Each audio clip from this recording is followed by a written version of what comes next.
الفيفا راح نزل صورة للفرق المشاركة على الصفحة الرسمية.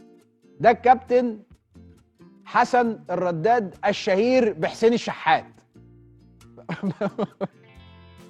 كان مشهور، كان في الفترة اللي فاتت كان في ترند لطيف جدا، وعلى ما يبدو بالظبط والله. وحسن الرداد طبعا ما توصاش. ادي الصورة يا جماعة، بصوا هو جابها مقربة جدا جدا. فحسن الرداد قال لك نجم طبعا والفنان الكبير الجميل يعني، قال لك الف شكر للفيفا، يلا قال انا جاهز للبطوله الفتره اللي جايه دي، وراح عمل منشن للفيفا وعمل منشن للاهلي.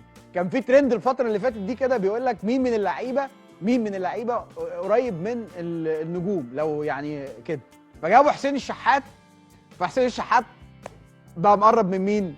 من حسن الرداد. فتعالوا نبارك لصفقه النادي الاهلي الجديده الكابتن حسن الرداد الشهير بحسين الشحات. يا كابتن حسن اهلا وسهلا بك، مبروك الف مبروك والله. شوف بص، انت كان نفسك من زمان. انت مطلعني من التمرين دلوقتي بس. طلعك من المعسكر. معسكر دلوقتي. شوف انت كان نجم كبير انت من زمان، وليك في الكوره ولعيب اهلي وبتاع ومن دمياط وشغل عالي. أيوة. شوف ربنا يديها لك اهي، نورها لك فين؟ على كبر اهو. شفت وانا ببطل. ايوه.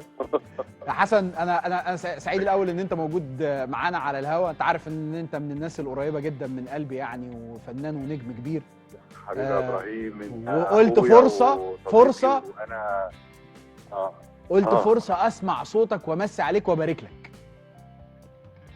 يا حبيبي يا هيما، انا اللي عايز ابارك لك طبعا على ما شاء الله عليك النجاحات اللي انت عاملها في الفتره الاخيره، بسم الله ما شاء الله، والتنوع والشياكه والثقافه وتناول الموضوعات بشكل مميز، فبسم الله ما شاء الله عليك. فكويس برضو ان انا بعمل معاك مداخله عشان ابارك لك على التألق بتاعك. ربنا يبارك. والحاجه الثانيه طبعا انا اتفاجئت برضو زي كل الناس، لقيت في قاعده تكلمني وصور قاعده تبعت لي وانا مش فاهم، فلاقي كل الناس قاعده تبعت لي الصوره بتاعت الفيفا نزلتها بتاعت اللعيبه كلها، فانا الصوره قاعده تجيلي ومش عارفش تبعتها لي ليه. ايوه. وبعدين لقيت بقى مقرب منها الناس بقى اللي يعني بيشتغلوا معايا بيكلموني بيقولوا انت ما شفت مالها ايه، فحطوا صورتك في لعيب الاهلي. قلت لهم الله، فببص قلت لهم يا جماعه ده محمد صلاح مكلمني عشان اروح ليفربول، فكده بقى يبقى في احراج، المشكله اعمل ايه؟ لا المشكله بقى الاهلي حبيبنا برضه. انت خد بالك من حاجه، انت عارف الموضوع ده تقريبا جه منين؟ كان في ترند 12 الفتره اللي فاتت كده، مين من اللعيبه يبقى شبه فنانين. فواضح ان الناس في الفيفا دخلوا جابوا الصوره بتاعت اللي هي حسين الشحات اللي هو حسن الرداد وحطوها من ضمن اللعيبه، يعني واضح. اصل هو لا منه ايوه لا منه حسين الشحات ولا منه محمد عبد المنعم، هو حسن الرداد بس بدقن طويله شويه بشبه حسين. فهمت الفكره؟ ايوه. بس انت انا ما اعرفش الفكره جت منين، بس انت كده وضحت لي. فهم الفيفا بقى حطوا الصوره بتاعتي. احساسك ايه بقى وانت بتنضم دلوقتي كاس العالم للانديه؟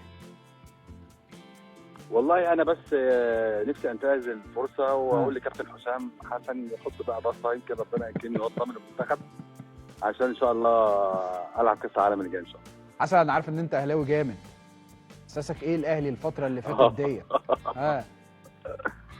والله انا سعيد جدا طبعا، وبتمنى ان شاء الله ان الاهلي يعمل يعني ماتشات جامده جدا، واتمنى طبعا اتمنى ان هو يفوز بالبطوله.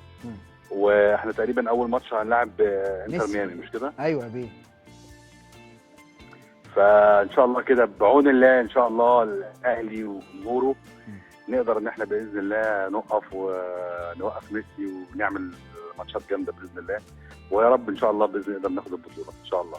ومع المهاجم الجديد اللي الاهلي جابه اللي هو انا، فان شاء الله هنقدر نعمل سكور حلو.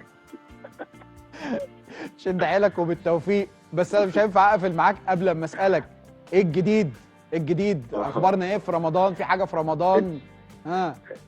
الجديد بنعمل مسلسل جديد انا وايمي سمير غانم، مسلسل كوميدي اسمه عقبال عندكم. عظمه. مسلسل تأليف احمد سعد والي وعلاء حسن، انتاج الاستاذ احمد السبكي واخراج الاستاذ علاء اسماعيل. مسلسل جميل ومختلف يعني الناس بتحب الكيمياء اللي بيني وبين ايمي والديو اللي بيننا، فاحنا مركزين وعاملين مسلسل حلو يا رب ان شاء الله يعني يعجب الناس، وبوعد الناس ان شاء الله يشوفوا حاجه مختلفه في رمضان ده. ان شاء الله باذن الله تكسر الدنيا وتنجح نجاح كبير كالعاده ان شاء الله باذن الله في رمضان، وربنا يكرمك ان شاء الله باذن الله مع النادي الاهلي قدام انتر ميامي وترفع راسنا ان شاء الله باذن الله، يا نجم يا فنان يا كابتن مصر. يا رب يا رب يا رب يا رب باذن الله. وايه يا ابراهيم ان شاء الله انا حاسس ان هجيب جون في الشوط الاول ان شاء الله. ان شاء الله باذن الله ان شاء الله، وتعمل اللي هي البتاعه بتاعت القلب ديت اول ما تجيب الجول تعمل البتاعه بتاعت القلب دي. هعمل، ما انا بص انا هبقى واقف، انا هبقى واقف في ال 18 بتاع الانتر ميامي واخد بالك جنب الجول. ايوه ومش هرجع. ايوه عادل امام ستايل. ما ترجعش. ايوه مرجان احمد مرجان. ايوه ربنا يكرمك يا رب ويوفقك، وانا بشكرك على المداخله الحلوه ديت، وحبينا نمسي عليك ونسمع انا بس صوتك. خايف يا ابراهيم لكابتن محمد رمضان يخصم لي على هيتخصم لك يا بيه. هو انت عمرك شفت لعيب بيتعاقدوا معاه ويطلع الاول اول ما يطلع من قبل ما يتقدم؟ انت ما تقدمتش يا بيه في النادي رسميا. صح فيها صح انا بعتذر لكابتن خطيب فيها 500,000 جنيه دي يا بيه، بس هدفعها لك مفيش مشكله انت حبيبي. ماشي ما تحرمش منك. متشكر جدا على المداخله، وبتمنى لك يا رب كل التوفيق، فرصه كويسه ان احنا نسمع صوتك النجم والفنان الكبير حسن رداد، وحقيقه يعني